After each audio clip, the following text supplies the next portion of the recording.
All right, so here we are, back at it. Episode number 2 of Bourbon Steak Wine videos. I hope you liked the first one. I'm going to fix some stuff this time. I'm going to have a little less table noise. I'm going to try to say a little bit less. I'm going to try to have a little more fanciness going on here, so we'll see how it goes. What is the subject today? 2 by the glass changes. Today is Thursday, August 16th. Yes, it is. And we're going to have 2 by the glass changes live on Saturday. So here we are to get everyone up to speed. What wines are coming off? Wine number 1 that's coming off is the Hecton Bagnier Rosé. Unfortunately, we have sold out of the entire 2016 vintage. So we will be switching to a different rosé, which I'll get to second. And then secondly, the Drouhin Chablis, unfortunately, is changing as well to a different white Burgundy, which we're going to talk about right now. So, what do we have here? Let's take a look at the label. So, this is Jean-Marc Boillot. As you can see, his full name down on the bottom of the label here. And as well, it says Domaine J.M. Boillot at the top. Say it with me now. That is Boillot. Jean-Marc Boillot. And this is his Macon Village. That is the appellation here. And this is a 2015 vintage. So, what do we know about Jean-Marc Boillot? He is pretty much a rock star, household name as far as Burgundy is concerned.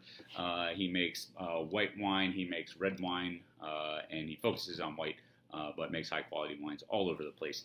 A little bit of history. The Boillot family is a very common last name in Burgundy, a pretty big family that's been around Burgundy for a number of generations. And in 1984, Jean-Marc kind of protested against his family's wine style. The Boillot wines, the Henri Boillot wines, are really lean, savory, elegant, really, really, really beautiful wines. That's not what Jean-Marc wanted to make. He wanted to make big, rich, opulent, flashy wines. So he said, I'm out. 1984, I'm out. I'm going to make my own wine, and I'll catch up with you guys later. Well, it worked out for him so far. He started making wines in that big style, started to impress critics, wine drinkers, and his family. So his grandfathers, both of them, one was Albert Boillot, and the other was Etienne Sauzet, both huge players in Burgundy as far as winemaking is concerned, especially in white wine, inherited a lot of land to Jean-Marc to make his excellent wines. So good on them for recognizing that his style is acceptable also. 2015 was a great year in Burgundy, like it was in most of Europe. Real easy, warm, dry growing vintage. The wines are fruit forward. The wines are big. This vintage plays right into Jean-Marc's wine style. And it is his first vintage of this wine, which is kind of exciting. He made 36 barrels of this wine. So just do the math. That is, 10,800 bottles of this were made. Pretty typical Burgundy winemaking. 20% new French oak, sits on the lees in the oak for 11 months. Full malolactic fermentation, which is not super common in Burgundy, but you do see it, and this is definitely his style of wine. So, let's get into it. I'm going to be quiet. I'm going to make less noise when we do this part this time. All right. So I don't have my fancy device. I've got solution coming for that as well. So let's take a look at the color. Hard to see, yes, but you can kind of see that it's like a pale gold. And trust me on that if you don't see it. A little bit of green going on. So if I hold it this way, got some green, indicating like a young wine, and kind of swirl it around. It's definitely a little silver. Definitely is more gold in person than on this camera, it looks like. So take my word for it. All right, smelling this wine. Real typical white Burgundy. This is 100% Chardonnay. If I didn't say that already, this is 100% Chardonnay, as pretty much all white Burgundy is.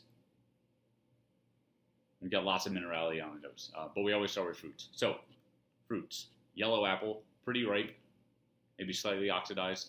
Little bit of lemon, a little bit of white peach, more green pear, apple dominating this thing right here. Non-fruits, a little bit of hazelnut. It's pretty typical for Chardonnay.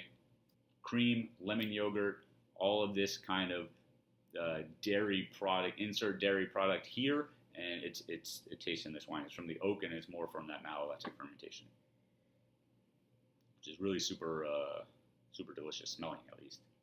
Lots of minerality. It's got this smoky, chalky limestone thing that Burgundy is really known for.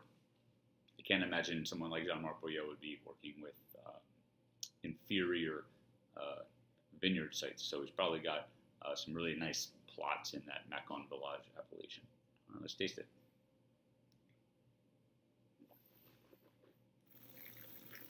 Okay, on the palate, very similar to the nose, yellow apple, green pear, really kind of like crunchy fruit on the palate. It's definitely a little bit more underripe sensations. And then hazelnut cream, all that butter creaminess.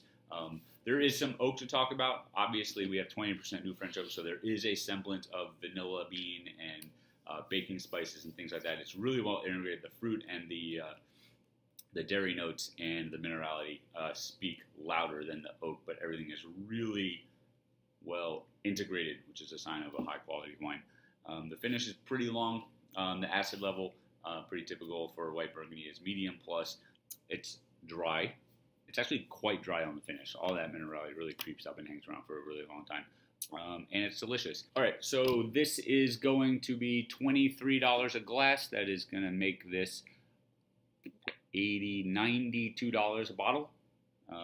Pretty high quality stuff here on the Bourbon Steak DC by the Glass program. Happy to have it.